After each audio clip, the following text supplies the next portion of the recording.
Vous écoutez Au bénéfice du doute, le podcast où les personnes victimes de violences sexuelles prennent la parole. Cet épisode évoque des faits de pédocriminalité, donc de violences sexuelles sur des enfants, et aussi de violences psychologiques de la part de représentants de l'État sur une personne mineure. Écoutez-le uniquement si vous êtes dans de bonnes conditions émotionnelles. En janvier 2023, Andrea Bescon publiait sur les réseaux sociaux un post noir, comme elle les appelle, où l'on pouvait lire « Tu es la justice française. Tu demandes aux enfants de porter plainte, mais tu donnes des permis de violer aux violeurs. » Ces mots sont édifiants, mais vrais. Et c'est ce que raconte Malia, qui a eu le courage de témoigner à distance. Bonjour, je m'appelle Malia, j'habite à Montpellier. Je suis l'aînée d'une fratrie de 4, donc on est 3 filles et on a un petit frère. On a grandi avec nos parents jusqu'à un jour où ma petite sœur, donc la deuxième, est allée voir ma mère pour lui dire que mon père l'avait violée. Donc à l'époque, elle avait 6 ans, elle se rendait pas trop compte des mots qu'elle utilisait. Bon, c'était des langages très enfantins, mais voilà, elle se rendait pas forcément compte de l'impact que ça pouvait avoir sur elle et du fait que c'était grave, l'acte qui venait de se passer. Elle était plutôt gênée d'avoir un peu l'impression d'être la maîtresse de mon père et de trahir ma mère, et elle était vraiment dans ce truc-là de oh là là, j'ai trahi ma mère, c'est terrible ce que j'ai fait, je suis une mauvaise personne. Je pense que d'ailleurs ça la suit encore un peu aujourd'hui.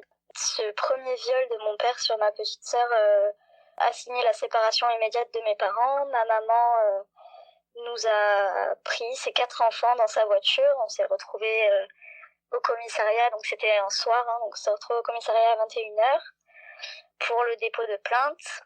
Donc on y a passé la nuit, ça a été très long pour tout le monde, très dur je pense pour ma petite sœur qui comprenait pas du tout ce qui se passait, si elle avait fait quelque chose de mal ou pas. Cette fois-là, donc on a été tout auditionnés. Moi j'ai un policier donc, qui m'a demandé s'il m'était arrivé des choses, j'ai répondu non. Et il y avait un petit truc, plusieurs fois je m'étais dit c'est peut-être pas normal, donc je vais en parler. Et donc j'explique au policier, moi j'avais 9 ans à cette époque-là, que maman, quand elle nous prend la douche, ça pique pas parce qu'elle met pas les doigts dedans. Papa, quand il nous prend la douche, ça pique parce qu'il met les doigts et il reste longtemps. Et ce à quoi le policier m'a répondu bon, ça c'est rien.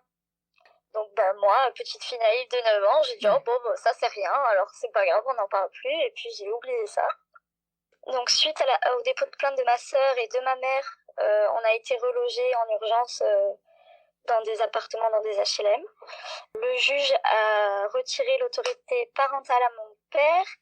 Par contre, il a acté des visites médiatisées obligatoires auxquelles on n'avait pas le droit de ne pas aller, nous les enfants.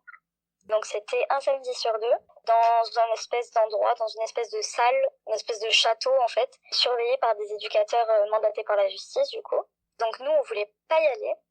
Mais du coup, on était obligés. Et donc, si ma mère ne nous présentait pas, elle voulait pas qu'on y aille. Si ma mère ne nous présentait pas, les gendarmes pouvaient venir nous chercher chez elle pour nous y emmener. C'est arrivé quelques fois au début, le temps que ma mère accepte finalement de nous emmener. Ta mère, elle pouvait rester lors de ces visites ou pas ? Non, elle pouvait pas rester et elle pouvait même pas rentrer dans l'enceinte du château. C'est-à-dire qu'il y avait un portail avec un château à 50 mètres et elle devait nous laisser devant le portail tout seul. En sachant qu'à l'époque, on avait 1 an, 3 ans, 6 ans et 9 ans, quoi.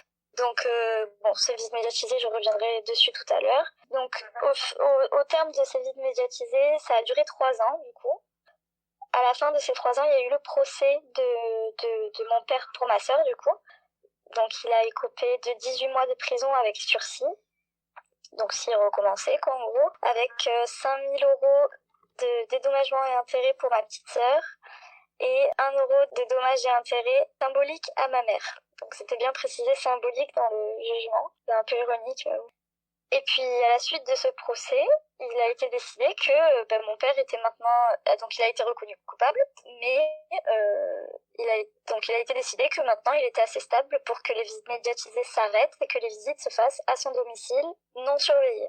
Bon, c'est un non-sens total, mais du coup, c'est 2 juridictions totalement différentes qui s'occupent de la garde et des procès pour viol. Donc voilà, c'était des décisions qui n'avaient rien à voir, mais pourtant qui avaient tout à voir. Enfin bon. Donc la première visite qui devait se faire au domicile de mon père, c'était sur une journée entière un samedi.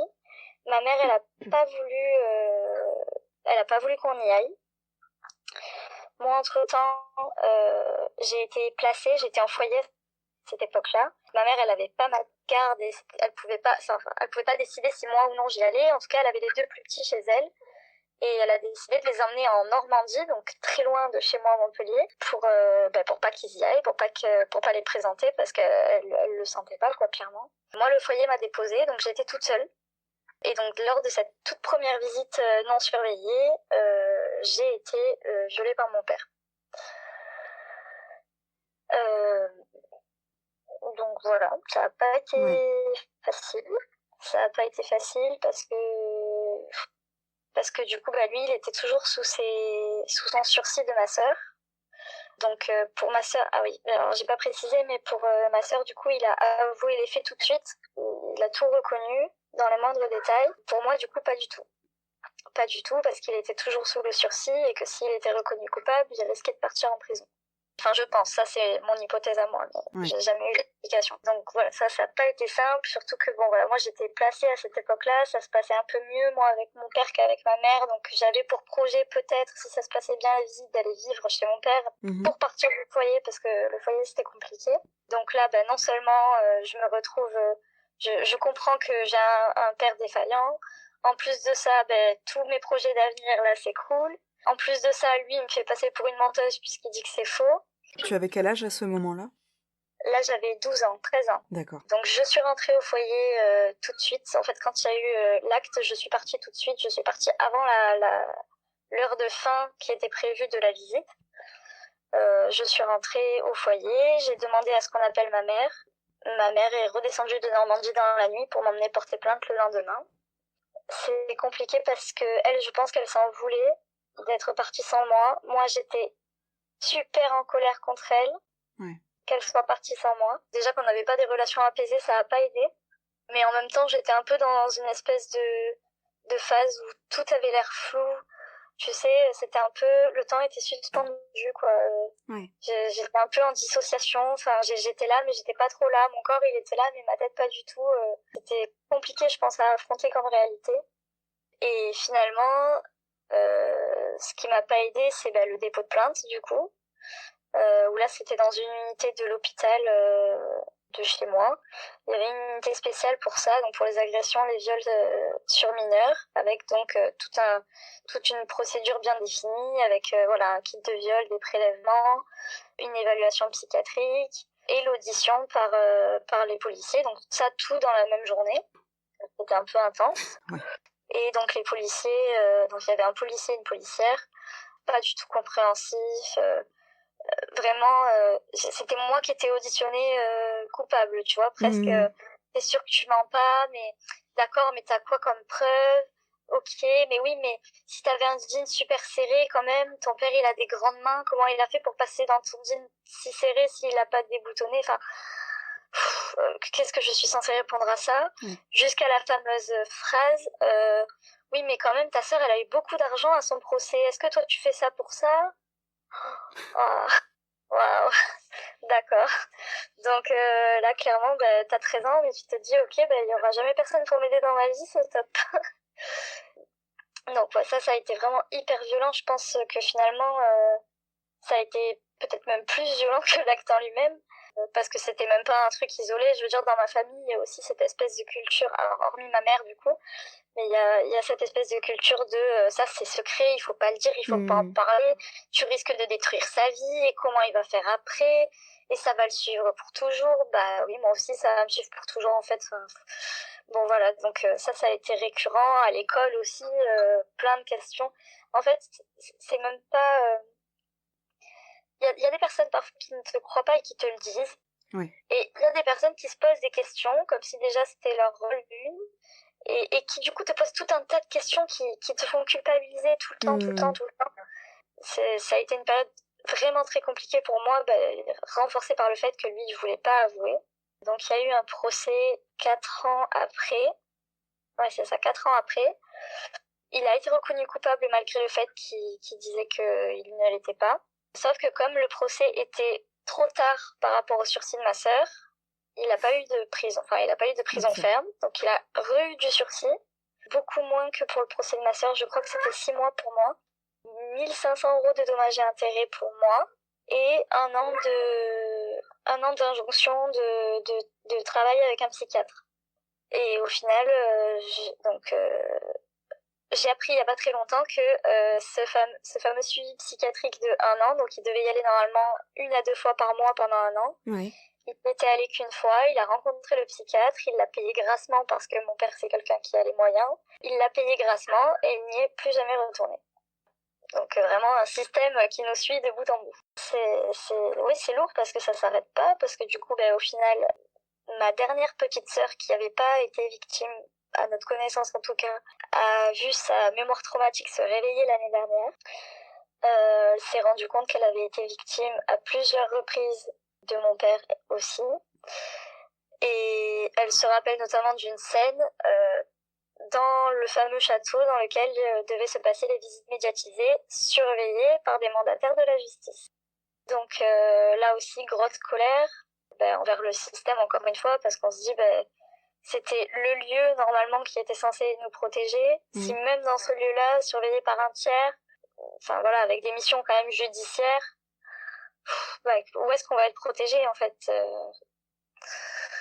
Donc voilà, ça a été encore une nouvelle étape. Alors là, du coup, on a de la chance d'être des sœurs, on est très soudées. Donc on se parle de tout, on s'appelle pour en parler. Là, on s'est fait une petite discussion de groupe dans laquelle on parle de ça. Là, on réfléchit, on n'a pas encore fait les démarches, mais on réfléchit à entamer une thérapie familiale à 3 pour travailler sur ces sujets-là qui nous impactent, nous, dans notre vie de tous les jours, à toutes les 3. Donc voilà. Ça se manifeste comment quand tu dis que ça vous impacte? On parle souvent, tu sais, du syndrome de stress post-traumatique. Ça se manifeste un peu de cette manière-là? Alors, pour moi, ça se manifeste de plein de façons différentes. Dans ma vie affective et sexuelle, c'est le bordel, on imagine bien. J'ai beaucoup de mal à faire confiance, beaucoup de mal à m'attacher, beaucoup de mal avec les hommes en général. Les rapports de pouvoir, d'autorité dans le travail, c'est très compliqué pour moi. Les allusions, les blagues, le sexisme, au-delà du fait que je suis féministe, ça reste quand même très compliqué pour moi de le vivre. Ça va être dans toutes les sphères en fait. Des hommes, finalement, il y en a partout, et c'est vrai que du sexisme aussi, il y en a de partout. C'est pas toujours facile. Après, ça va se manifester des douleurs physiques, de la dépression. Il peut y avoir des gros épisodes dépressifs pour moi, pour mes sœurs aussi, mais surtout pour moi. Il y a plein de manières de manifester ça. Et je pense que comme le travail n'est pas encore vraiment fait, il y aura encore plein de manifestations, je pense, jusqu'à ce que ça soit bien travaillé. Après, moi, je suis suivie, du coup, comme j'étais en foyer, donc j'ai été placée en foyer à 12 ans. Et donc, je suis suivie par un psychologue depuis mes 12 ans. Donc, j'ai toujours pu travailler un petit peu sur ces sujets-là. C'est vrai qu'adolescente, peut-être j'avais moins envie d'en parler qu'aujourd'hui. J'avais aussi peut-être moins conscience de tout l'enjeu qu'il y a derrière au niveau de la justice, notamment la colère de la justice. J'ai l'envers du décor, on va dire. Voilà. Donc ça réveille encore quelques blessures à chaque fois.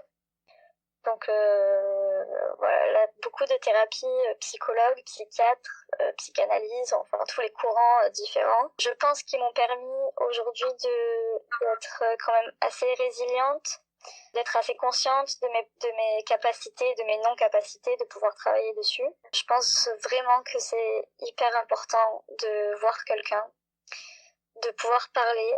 Et ça, même quand on se sent pas capable encore d'évoquer certains sujets, moi je sais que pendant une grande partie de mon adolescence, j'ai vu des psys, ça me saoulait, j'avais pas envie de le faire. Et vraiment, je leur parlais de tout et rien, juste pour pas parler de mes problèmes. Finalement, tu vois, avec le recul, je me dis, ouais, j'ai peut-être passé 4 ans à parler de papillons et de ce que j'avais fait le matin et de ce que j'avais bu comme petit-déj. Mais quand même, d'avoir quelqu'un qui t'écoute, d'avoir ce lien qui ne se casse pas, tu vois, une personne de confiance qui reste là, tu vois, dans le test du lien, je pense que c'est important. Et puis, l'air de rien, ça permet d'apprendre à élaborer, à réfléchir sur soi-même, même si tu parles de trucs insignifiants. Le travail, il se fait quand même. Oui. Donc vraiment, pour moi, c'est hyper important. Après, c'est pas facile et pour tout le monde, hein, de passer le pas, d'aller voir des psychologues. Déjà, trouver un psychologue, c'est un combat. Après, il y a plein d'autres thérapies aussi qui existent.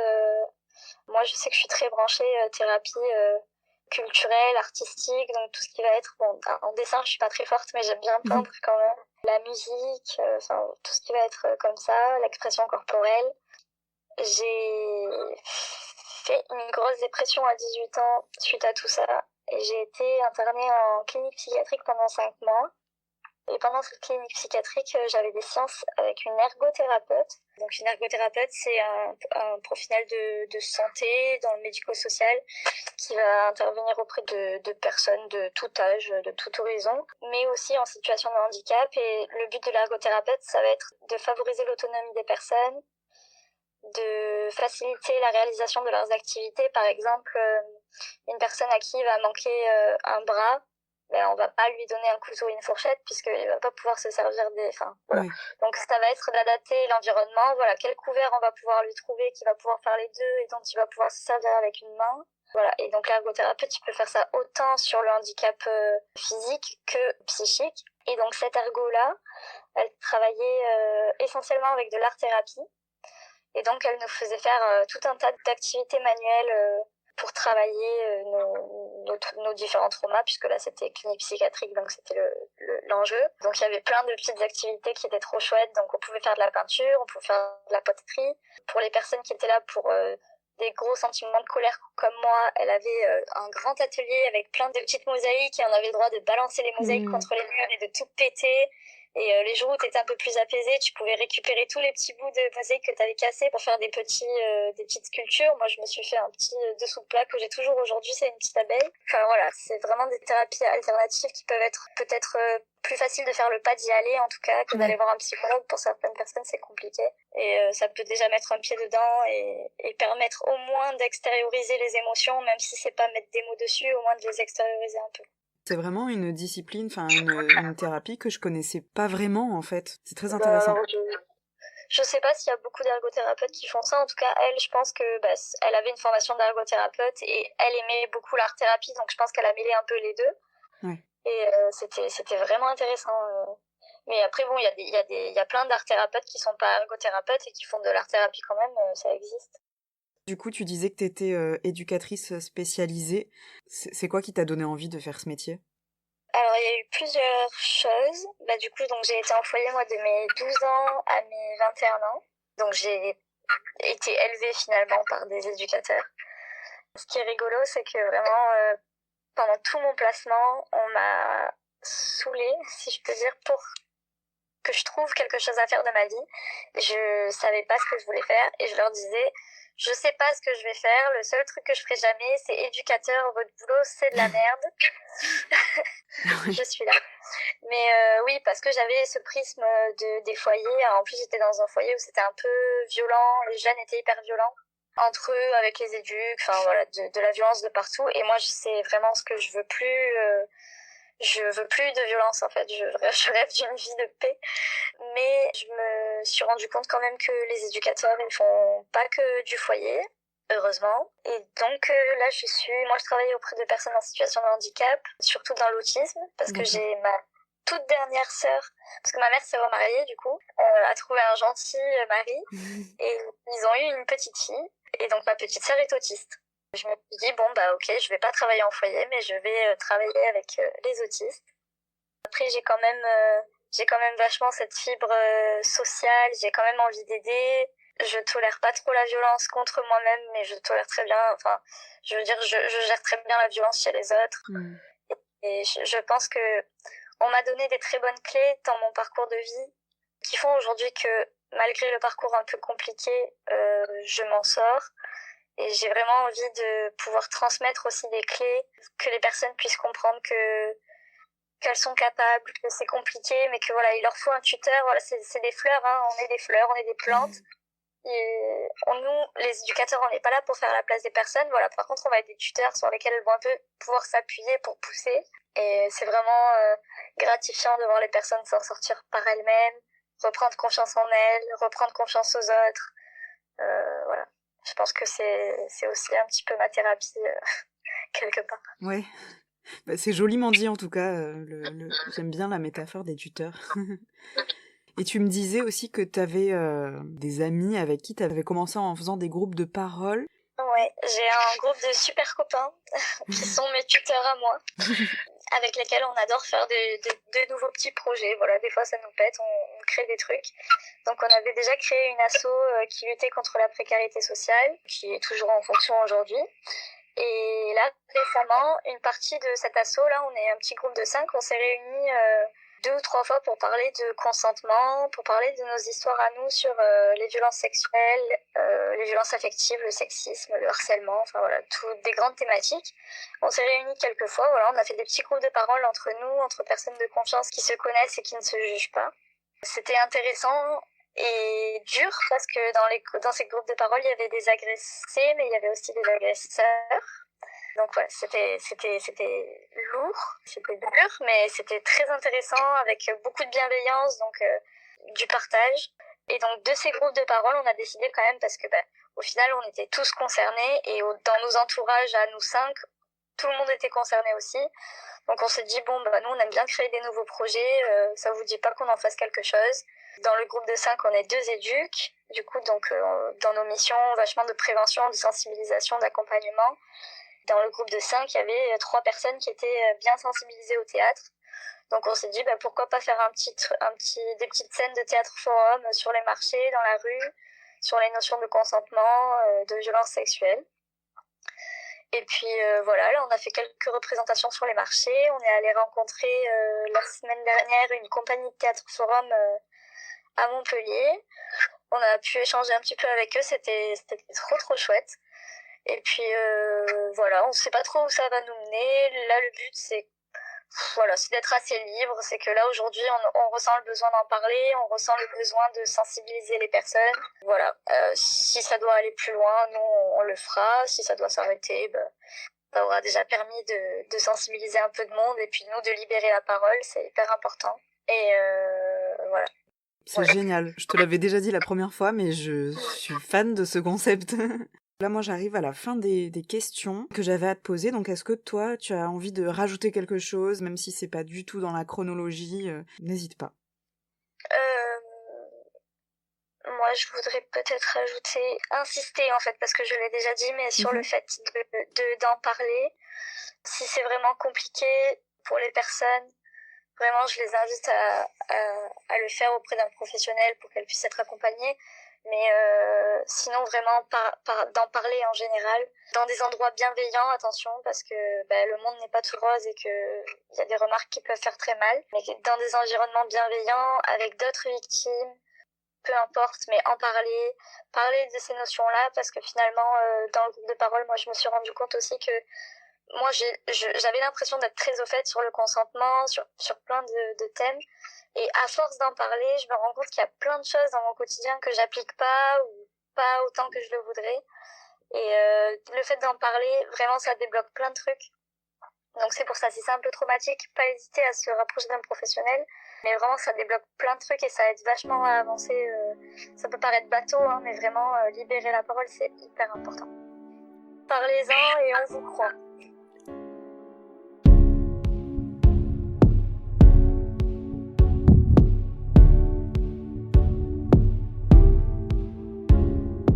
Merci à Malia pour sa générosité, sa force et sa bienveillance.